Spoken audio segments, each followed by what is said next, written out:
Welcome to Family History Mysteries, a podcast that tells the stories uncovered through family history research, the unexpected stories of everyday people.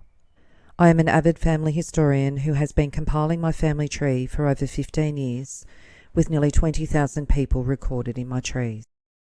And please put a review on my podcast. That will certainly help in getting the word out there and creating more listenership. Episode 257, The Prince's Visit to Australia.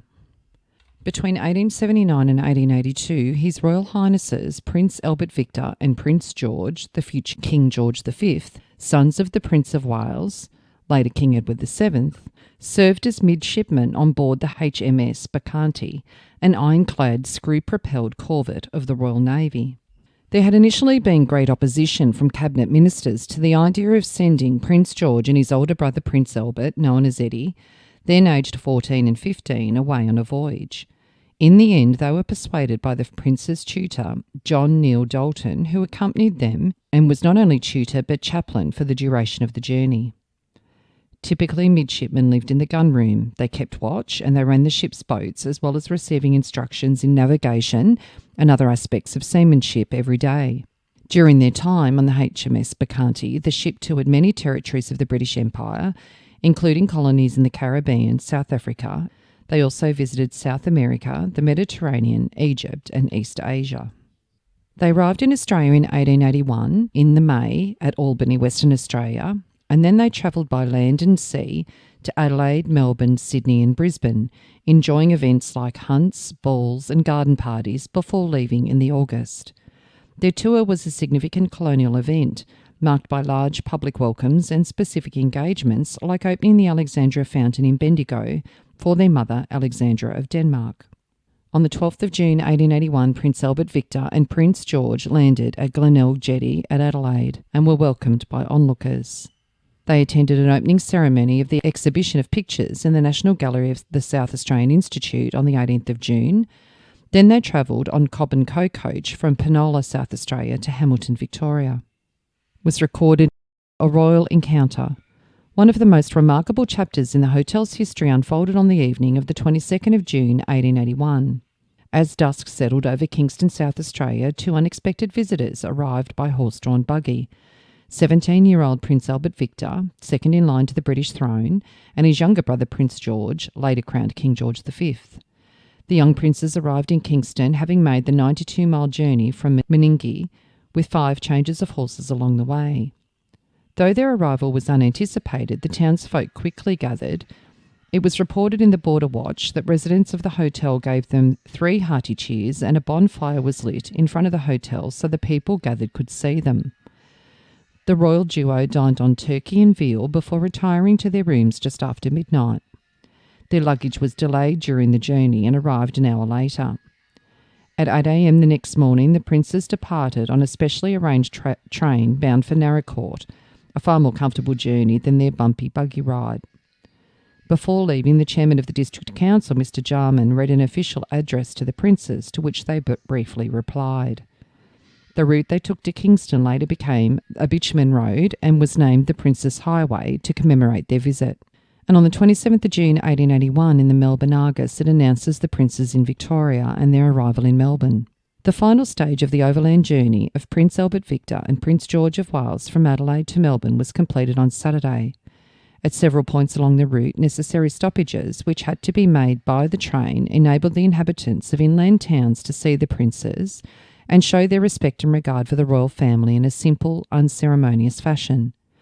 If there was an absence of display, it was solely in consequence of the intimation received from headquarters that the trip was to be regarded as private and unofficial in character, and not from any lack of enthusiasm. The desire of the residents of Hamilton, Ararat and other towns at a distance from Melbourne to see the grandsons of our revered Queen and the sons of the Prince of Wales and his much-admired princess, their wish to make use of an opportunity never likely to occur again to obtain a good view of one destined in time to sit on the British throne was natural. It is to be feared, however, that even where spectators were freely admitted to the railway platform, only a small number of the eager and excited ladies, gentlemen, boys and girls present had a good opportunity of seeing the princes. At each place there were local dignitaries, mayors and borough councillors. the accidental somebodies of the hour who crowded around the royal party to be introduced and be allowed to shake hands, and these personages cut off the view of the unprivileged many. The demonstrative loyalty of the fair sex, especially of young ladies of somewhat tender years, could not well be overlooked by a calm and observant witness. The furtive peeps taken through the carriage windows, the handkerchiefs waved from gardens and fields as the train passed swiftly along, the innocent desire shown by the gentle maidens to inspect the interior of the richly furnished cars during the temporary absence of the royal travellers, were all indications of the strong interest taken by them in their welfare, comfort and happiness of the princes, and of the excitement which this special excursion through the interior had awakened. On the part of elderly and staid folk, of, for example, many a rough bushman who did not like to approach nearer than the railway gate at the wayside station, where he dismounted and hitched up his horse, or of diggers who'd got up for the occasion, as at Beaufort, in uncomfortable holiday clothes, there were signs of interested curiosity and sincere respect. If admission to the already crowded platform could not be obtained, people collected at the nearest opening or mounted the railway fence, and the gentlemen raised their hats, and the boys and girls cheered as the train went by. At Geelong Station there appeared on the middle or vacant platform of one of the metropolitan members in solitary glory. It seems that he'd taken the trouble to travel 45 miles in the hope that a vacant seat might be available for him in the ordinary carriage attached to the train, and he was not disappointed. It was important to be on terms of friendship with the railway station master and to be allowed a place at one of the office windows.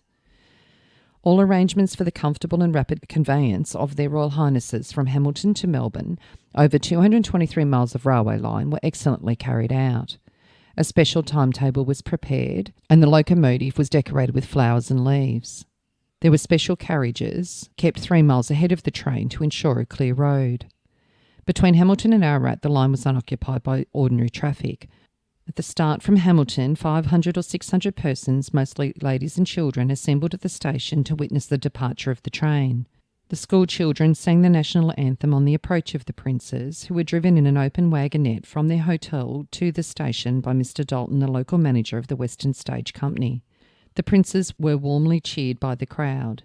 At each of the little stations on the way to Ararat, the first stage of 66.5 miles, there was a group of spectators, but no stop was made at any of them except at Dunkeld near the foot of Mount Abrupt. Here the most important onlooker was King Billy, or Jimmy, the remnant of a local tribe of blacks, who wore some red flannel round his neck, but was otherwise dressed like a poor citizen. At Ararat, the platform was crowded with spectators. The school children stood in front of a semicircle and sang 2 verses of God Save the Queen. The princes were welcomed at Ararat by the mayor and the borough councillors, and the president of the Shire of Ararat said, "On behalf of the inhabitants of Ararat, I offer you a hearty welcome. I wish to assure you of our devoted loyalty to Her Most Gracious Majesty and of our attachment to your royal parents. We feel proud to meet you today and assure that our good wishes will follow you when you leave here. We are sorry we have not been allowed sufficient time to give you a grander reception. In parting with you, we hope that God's blessing will attend you throughout a long and prosperous life." They took a 10-minute drive through the town, and then the journey by rail was resumed. At Ballarat, the Royal Highnesses were received at the platform by the Mayor of Ballarat, the Mayor of Ballarat East, and the Minister of Education. The royal party were escorted by the Ballarat troop of the Prince of Wales Light Horse that parched under the arch proclaiming welcome, surmounted by a crown. Crowds lined the sides of the roads and filled the square.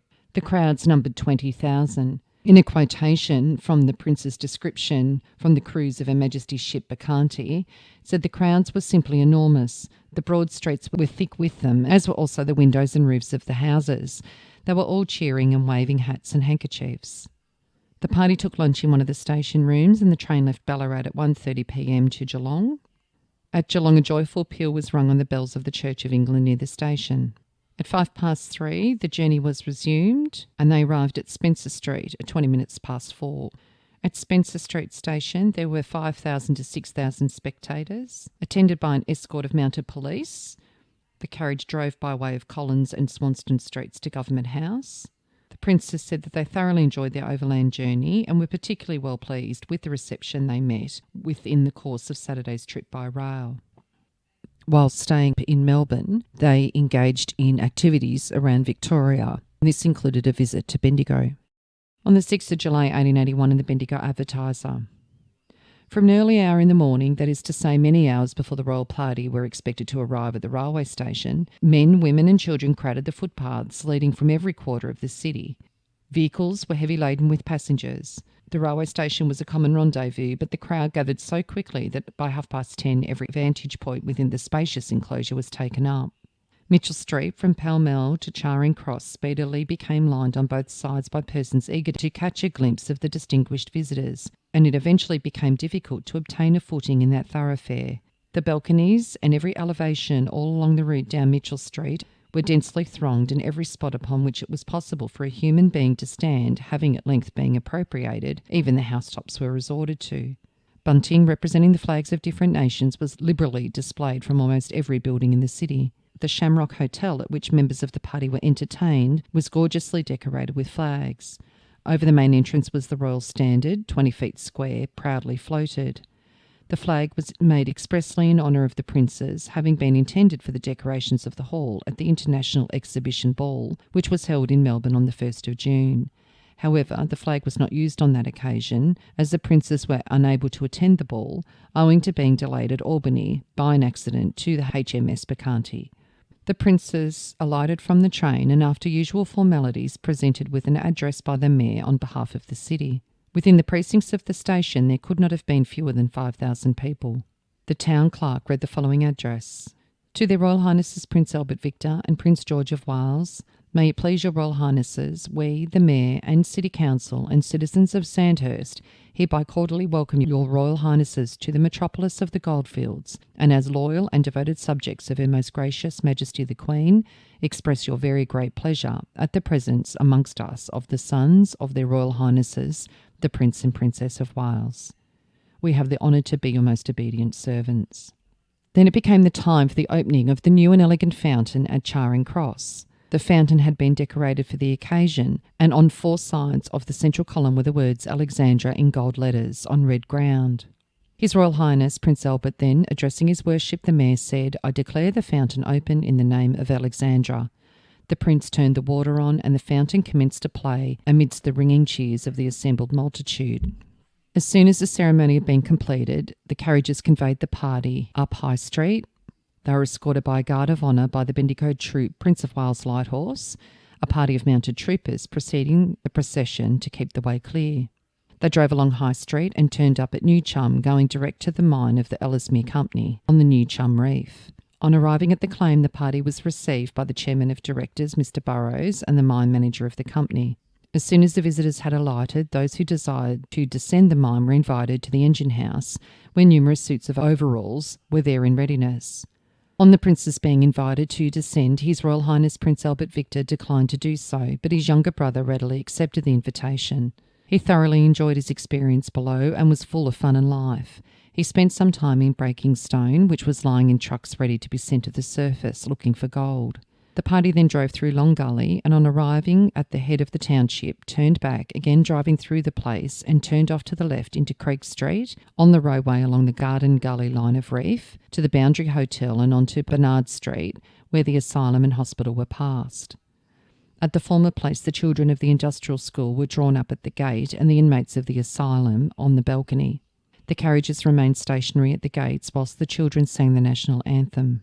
The party then proceeded along Bernard Street, Nolan Street and into Bridge Street, and then on to Macrae Street to the Mechanic Institute and School of Mines. The guests were entertained at dinner at the Shamrock Hotel at 5:30 in the evening. On the conclusion of the dinner, there was a ball in honour of the Prince's visit that took place in the Corn Exchange. At about 8 o'clock in the evening, fire brigades with Swift's brass band and the Bendigo fife and drum band assembled at Market Square to form a torchlight procession. The party left the town hall at 9 o'clock and escorted the princes to the train at 9:30 for their journey to Melbourne. After Melbourne, the brothers visited the Blue Mountains, in particular Blackheath and Lithgow. Many of the street names of Blackheath bear witness to the occasion, including Prince Edward and Prince George Streets. The special train, having spent some time at Falcon Bridge and Lawson, arrived at Blackheath in the late morning, and the party made the trip out to Govett Sleep before moving on to Lithgow. On Saturday the 8th of August 1881, the princes travelled to Kurnell by boat from Botany. The Sydney Morning Herald reported, The one spot in all Australia which can claim to be called classic ground is undoubtedly that little area by the southern shore of Botany Bay, where more than a century ago Captain Cook first set foot on the soil of this continent, where the seaman Forby Sutherland was buried, and it was but right that the royal princes, now amongst us, one of whom will probably ascend the throne of Great Britain, should not be allowed to leave the colony without being asked to visit the scene. Near the obelisk, Prince Albert and Prince George planted 4 pine trees. The tree planting and official proceedings over, the party strolled around, inspecting the historic area. The princes joined a group of Colonel residents in a game of cricket before sitting on the ground for lunch. A marauding dog, which had pilfered a plump turkey, was hotly pursued by the waiter, whereupon Prince Albert joined the chase, outpacing the waiter and made a cut with his stick at the thief. The dog dropped his prey and the prince retrieved the bird. Princes Edward and George visited Brisbane from the 16th to the 20th of August 1881. A public holiday was declared and the princes were greeted by cheering crowds and a fireworks display in the domain within the Brisbane Botanic Gardens. The visit included a meeting with parliamentary representatives, a riding party, a garden party where the princes played tennis, an at-home at Government House in George Street with 500 guests where the princes danced most dances, a picnic at Enoggera Reservoir for 200 people where the princes rode, a ride to One Tree Hill, and a tree planting ceremony at Brisbane Grammar School of 2 figs labelled Edward and George. Prince George, the press recorded, had a merry air and a very pleasant smile. In Albert's diary, it seems that they enjoyed their time in Australia. He said, "After England, Australia will always occupy the warmest corner of our hearts." And 9 albums were compiled of Prince Albert Victor and Prince George of Wales's world tour. The photographs were collected by their chaperone, John Neale Dalton. In 1886, some of the photographs in the albums were reproduced as engravings as published accounts of the voyage called The Cruise of Her Majesty's Ship Bacchante. Prince Albert became engaged to Princess Mary of Teck in May 1891. Unfortunately, he died of influenza soon after, and Princess Mary later married his brother George, who became King George V in 1910 on the death of his father, Edward VII. King George and Queen Mary are Queen Elizabeth II's grandparents, or King Charles's great-grandparents. In 1901, Albert and his wife Alexandra were planning an empire tour. However, the death of Queen Victoria on the 22nd of January 1901 meant the couple had to prepare for a coronation in 1902. As a result, the soon-to-be King Edward VII's son Prince George, then known as the Duke of Cornwall, and his wife Mary came instead. So George and Mary landed in Albany aboard the SS Ophir and sailed on to Melbourne, where the Duke opened Australia's first federal parliament. Their arrival in Melbourne was spectacular. They were met by a huge flotilla of boats, and their reception was warm and enthusiastic wherever they went. The Argus reported a typical event at Government House the day after their arrival, when the Duke received all citizens who were anxious to evidence their loyalty in that manner. The gathering was the most important ever witnessed in the colony. 4,000 gentlemen attended and paid their respects to the heir apparent with due decorum and yet with celerity. The Duke shook hands with each, and by pleasant tact and savoir-faire played all at their ease. The Duke and Duchess were kept busy with a program ranging from dinner and a university commencement to the presentation of prizes to public schools. In Melbourne, Thomas Corker, the coach driver from the trip in 1881, was presented with a gold-mounted whip and a sovereign for Thomas's new baby by Prince George. And in the Northwestern Advocate and Emu Bay Times of Tasmania on the 14th of May 1901, it outlines this presentation. The Duke's thoughtfulness. Mr. Thomas Corker, coach proprietor and racehorse owner of Casterton, Victoria, attended Government House, Melbourne on Friday morning by royal command and had an interview with the Duke of York. In 1880, when the Duke visited Victoria with his since-deceased brother, Mr. Corker met the Prince at the border with a splendid team and drove them into Casterton. So pleased were the royal brothers with the team that they insisted on Mr. Corker driving them on from Casterton to Hamilton, where the special train for Melbourne was boarded. Prince George, now Duke of York, presented Mr. Corker with a sovereign for his child born on that day. The coin had been zealously preserved by the family. The Duke on Friday made a number of kindly inquiries of Mr. Corker regarding himself and his family. And then 3 days later, Casterton has been honoured in the person of an old and well-known resident, Mr. Thomas Corker. Mr. Corker entertained the princes in 1881 When they rode on a box seat by the side of a well-known whip, who entertained them during the ride with his many experiences in Victoria over all the roads of which he had some time or another travelled. He pointed out to them the local history. The princes at the time expressed themselves as having enjoyed their ride from Penola and at being much entertained by the information given to them by their driver. The Duke, who will some day be himself a king, shows he is a kind-hearted man and a true gentleman, and such actions do more to win the hearts of the people to the throne, especially in a democratic country like Australia, than all the pomp and pageantry. His Royal Highness asked how the town had since been progressing and how the people had thrived, evidently taking a great interest in the first town he entered in Victoria. At the close of the interview, which lasted about half an hour, the Duke gave him a hearty handshake and invited him, if he ever went to England, to visit him at Windsor Castle. During the Prince and Princess's 10-day visit to Victoria, they made a brief visit to country Victoria and managed to fit in a day's shooting. They then went to Queensland from the 20th to the 25th of May 1901, the Duke's duties being the presentation of an address at Government House, laying the foundation stone of St John's Cathedral. Then the couple opened the Brisbane Agricultural Show, attended a children's fete and fireworks in the Domain, where a children's choir of 5,000 performed, and a municipal concert in the exhibition hall. They travelled by train to Warwick to provide opportunities for more people to view the future King and Queen. A private shooting party was held for the Prince near Warwick. The tour took in all Australian states and was a great success. Nationhood had not dimmed Australia's love of the royals and the mother country. An estimated 100,000 people attended the royal landing in the Domain in Sydney. The tour also included a visit to New Zealand, South Africa and Canada. Edward, Prince of Wales, later Edward VIII and then Duke of Windsor, made an enormously popular visit to Australia in 1920.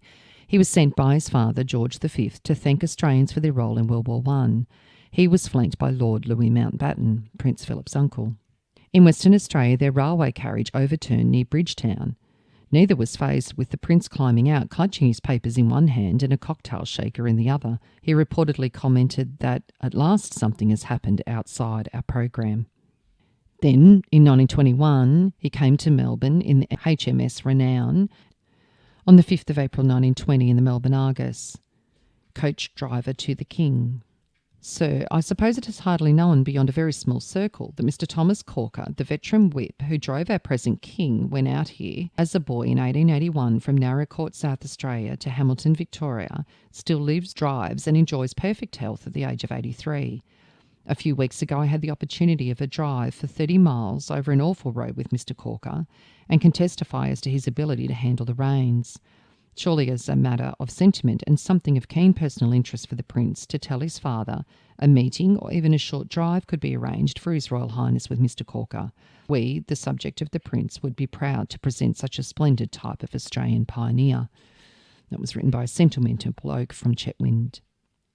And then on the 27th of May 1920 in the Melbourne Herald, venerable male driver to meet the Prince. Mr. Thomas Corker of Casterton, 83, who's well known in the Western District as a mail coach driver and mail contractor, has come to Melbourne to meet the Prince of Wales. He is to be presented to His Royal Highness at the special show at the Royal Agricultural Society's ground at Flemington. I had the honour of driving the King, the Prince's father, the then Prince George of Wales, when he, with his brother, the late Duke of Clarence, visited the Western District in 1881. That's the reason why I'm to be presented to the Prince of Wales. I understand that the Governor-General is to introduce me. I drove the two young princes on the coach from Narra Court and then to Yallam Park near Penola. On the following day I steered them from Penola to Hamilton via Casterton and Wannon Falls. I let Prince George drive the 4 horses as he sat beside me, and he made a pretty good fist of it after I said to him, "Now have a fair go at it, do your best, and none of your nonsense, young fellow." He was a likeable young chap, as I hear the present Prince of Wales is. For 67 years I've been associated with mail coaching in the Western District from Geelong to the border. I can do my 100 miles a day with the best of them now, though I'm not at it regularly. I'm 83 but don't feel anything near so old.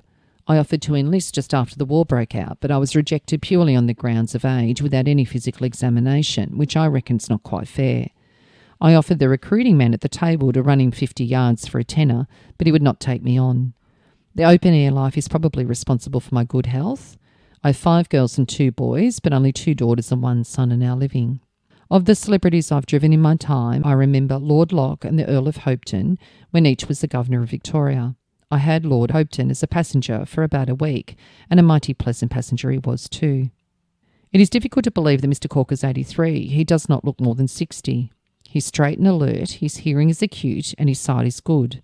The records prove his long service and probably his own theory is right, that the open-air life has agreed with him and his vitality has been preserved. On the 12th of June 1920 in the Melbourne Weekly Times, Mr. Thomas Corker was presented to the Prince of Wales at the showground by Colonel Merritt, President of the Royal Agricultural Society, and Corker received an autographed photograph of the Prince. Thomas Corker died on the 21st of December 1926, aged 90. If you are interested in sharing your story on my podcast Family History Mysteries, please go to my Facebook page and send me a message. If you would like some assistance in filling in the gaps in your family tree to see what mysteries you solve, please get in touch. And don't forget you can have early access to episodes by subscribing, and you'll also gain access to bonus episodes.